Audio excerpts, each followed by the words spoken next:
অনুগ্রহ করে বলবেন যে আপনি কেন উপদেষ্টা হলেন না। দেখুন, এই বিষয়টা নিয়ে সোশ্যাল মিডিয়াতে যেভাবে আলোচনা চলছে আমি অনেকটাই বিব্রত। বিশেষ করে অনেকে লেখালেখি করছেন, অনেকগুলো মিডিয়াতে উঠে এসেছে, বিষয়টাকে অনেকে যেভাবে চিত্রায়িত করছেন আসলে এরকম না। আমি একটু খোলাসা করি। আমাকে শিক্ষার্থীদের তরফ থেকে একজন ফোন দিয়ে বললেন যে অনেকে আপনাকে উপদেষ্টা করার ব্যাপারে মতামত দিচ্ছেন, আপনি কি বলছেন, আপনার মতামত কি। আমি তখন পরিষ্কার জানিয়েছি, দেখেন আমি এটার জন্য নিজেকে উপযুক্ত মনে করি না, এর চাইতে অনেক উপযুক্ত মানুষ আছেন আলহামদুলিল্লাহ। তখন আমি কয়েকটা নাম প্রস্তাব করি, এর মধ্য থেকে তারা বিভিন্ন ক্রাইটেরিয়া বলেন, সেই ক্রাইটেরিয়ার আলোকে ডক্টর আফম খালেদ হোসেনের নাম বলি। তখন তারা ওনার নাম্বার চান, আমি নাম্বার দিই এবং পরবর্তীতে ওনার ব্যাপারে দেশের বড় বড় ইসলামিক দলগুলো, বড় বড় নেতৃবৃন্দের সাথে আলাপ হয়েছে, তাদের সবার পক্ষ থেকে পজিটিভ রিপ্লাই পেয়েছে। পরবর্তীতে তিনি নির্বাচিত হয়েছেন আলহামদুলিল্লাহ। তো আমাকে এখানে চূড়ান্ত করে ফেলেছেন তারা, তারপর আমি ডিনাই করে ফেলেছি। আমি এত মহানুভব মানুষ বা এত মহান মানুষ আসলে না। পদের বা দুনিয়ার মোহ অন্য দশজনের মতো আমার মধ্যেও আছে। আমাকে যেভাবে আপনারা অনেকে মহান করে দেখাচ্ছেন, এটা আপনাদের মহানুভবতা বা আপনাদের সুধারণা ছাড়া কিছুই নয়। কোনো কোনো ক্ষেত্রে এটি কিন্তু বাড়াবাড়ি বা অতিরঞ্জনের পর্যায়ে চলে গেছে। আমি নিজে আসলে কিছুটা বিব্রত।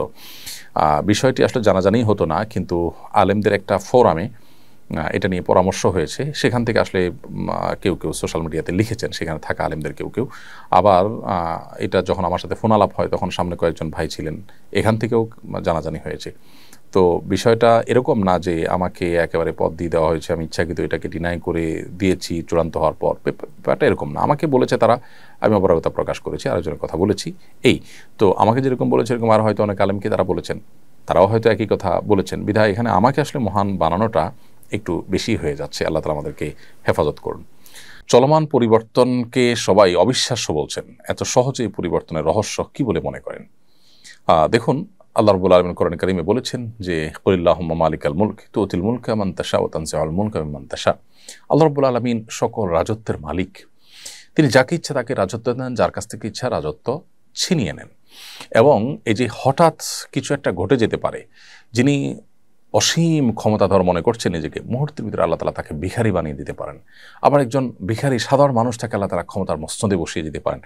আল্লাহ রাব্বুল আলামিনের এই সক্ষমতা, আল্লাহ তাআলার এই মহান অসীম কুদরতের কথা কোরআনে আল্লাহ তাআলা পরিষ্কারভাবে বলেছেন। কোরআনে কিছু কিছু আয়াত আছে যেগুলো সময়ে সময়ে এগুলোর প্রাসঙ্গিকতা এতটাই তরতাজা হয়ে ওঠে আমাদের কাছে, মনে হয় যে এই প্রসঙ্গে বোধহয় আয়াত নাজিল হয়েছে। দেখুন, আল্লাহ বলেছেন কুলিল্লাহুম্মা মালিকাল মুলক, হে রাসূল আপনি বলে দিন, বা হে রাসূল আপনি বলুন যে হে আল্লাহ আপনি মালিকাল মুলক, আপনি সকল রাজত্বের মালিক, সকল ক্ষমতার মালিক আপনি। তো উতিল মুলকা মান তাশা, আপনি যাকে ইচ্ছা তাকে রাজত্ব দেন। ওয়াতানজিউল মুলকা মিম্মান তাশা, যাকে ইচ্ছা তার কাছ থেকে রাজত্ব ছিনিয়ে নেন। দেখুন, এত দ্রুত পরিবর্তন হয়ে যাবে এটা কেউই কল্পনা করেনি, কোনো পক্ষ কল্পনা, দেশের কোনো মানুষ কল্পনা করেনি। মানুষের কল্পনাতীত বিষয় ঘটিয়ে আল্লাহ রাব্বুল আলামিন মূলত মানুষের সকল প্রেডিকশন, মানুষের সকল ধারণা সবকিছুকে ভুল প্রমাণ করে দেন। আল্লাহ সুবহানাহু ওয়া তাআলার হাতেই যে সবকিছু, এটি এই সমস্ত ঘটনার মধ্য দিয়ে প্রকাশ হয়, প্রমাণ হয়। অতএব একজন মানুষ তিনি তার ক্ষমতা, তার জীবন, তার যৌবন, তার সম্পদ এগুলো পেয়ে অহমিকা করবেন না, অহংকার করবেন না, অহমিকা প্রদর্শন করবেন না। কারণ যে কোনো মুহূর্তে সেগুলো আল্লাহ তাআলা ছিনিয়ে নিতে পারেন। আবার অন্য কারো সেগুলো না থাকার কারণে তাকে তাচ্ছিল্যও করবেন না, কারণ যে কোনো মুহূর্তে আল্লাহ তাকে দান করতে পারেন।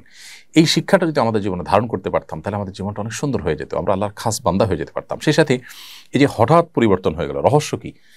রহস্য মূলত এটি যে আল্লাহ যখন ইচ্ছা তখন পরিবর্তন করেন।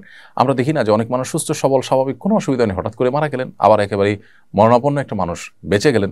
তো এখানে আসলে কোনো বৈজ্ঞানিক ব্যাখ্যা কাজ করে না। মূলত আল্লাহ রাব্বুল আলামিন যে সব কিছুর ক্ষমতা তার হাতে, তিনি যে সব কিছু নিয়ন্ত্রণ করেন, এটার প্রমাণ হলো এই সমস্ত ঘটনাবলী। পাশাপাশি জুলুমের পরিণাম অত্যন্ত ভয়াবহ। আল্লাহ তাআলা বলেছেন কোরআন কারীমের মধ্যে যে লা তাহসাবান্নাল্লাহা গাফিলান আম্মা ইয়ামালু যালিমুন, যারা জালিম তাদের ব্যাপারে আল্লাহ তাআলা গাফিল উদাসীন হয়ে আছে এমনটি তোমরা মনে করো না। ইন্নামা ইউআখিরুহুম লিয়াউমিন তাশখাসু ফিহিল আবসার, বরং তাদেরকে আল্লাহ তাআলা সেদিন পর্যন্ত প্রশ্রয় দিয়ে রাখেন যেদিন মানুষের চক্ষুগুলো সব স্থির হয়ে যাবে, মানুষ সব দেখতে পাবে। অর্থাৎ আল্লাহ রাব্বুল আলামিন ছাড় দেন। আল্লাহ বলেছেন ইন্নামা নুমলি লাহুম, আমি পাপিষ্ঠদেরকে, জালিমদেরকে ছাড় দিয়ে রাখি। ইন্না কাইদি মাতিন, এরপর আমার পাকড়াওটা আল্লাহ বলছেন যে এটা অত্যন্ত শক্ত হয়, কঠোর হয়ে থাকে। জুলুম যারা করে তাদেরকে আল্লাহ দুনিয়াতে পাকড়াও করে। দেখুন, আদম আলাইহিস সালামের ছেলে যে কাবিল, সে তার ভাই হাবিলের প্রতি অবিচার করেছিল, আল্লাহ তাকে পাকড়াও করেছেন। নমরুদ ইব্রাহিম ইসলামের প্রতি অবিচার করেছে, আল্লাহ তাকে পাকড়াও করেছেন। ফেরাউন মুসা ইসলামের প্রতি অবিচার করেছে, আল্লাহ তাকে পাকড়াও করেছেন। নূহ ইসলামের প্রতি তার জাতি অবিচার করেছে, আল্লাহ তাদের পাকড়াও করেছেন। আদ সামুদ জাতি তাদের নবীর প্রতি পাকড়াও অবিচার করেছে, তাদেরকে আল্লাহ পাকড়াও করেছেন। ফেরাউন আমাদের নবী সাল্লাল্লাহু আলাইহি ওয়াসাল্লামের সাথে আবু জাহাল, আবু লাহাব বা সাইবা তারা অবিচার করেছে, মুসলমানদেরকে প্রতি জুলুম করেছে, আল্লাহ তাদেরকে পাকড়াও করেছেন।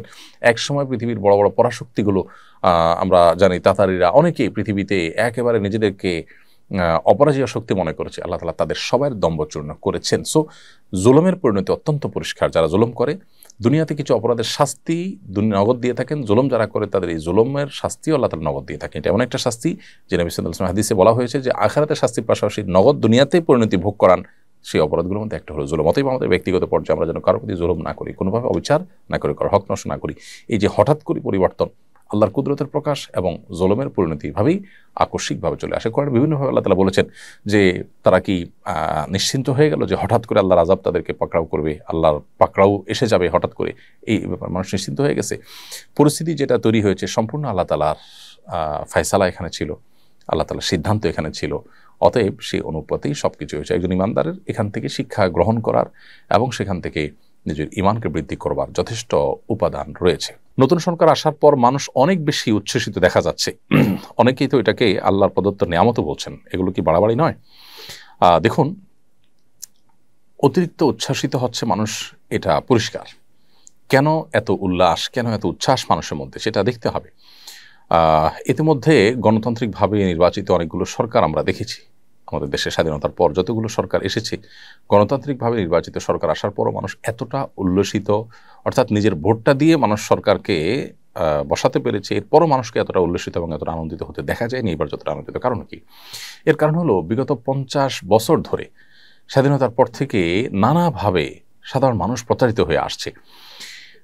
তরুণ নির্মাণের নামে নেতাদের খুশি করার জন্য, তাদেরকে পাম্পটি দেওয়ার জন্য, তাদের তেল মারার জন্য কোটি কোটি টাকা খরচ করা হয়, নানানভাবে অপচয় করা হয়। অথচ এদেশে বহু মানুষ না খেয়ে থাকে। নানা বৈষম্য এদেশে, নানা অবিচার এদেশে চলে।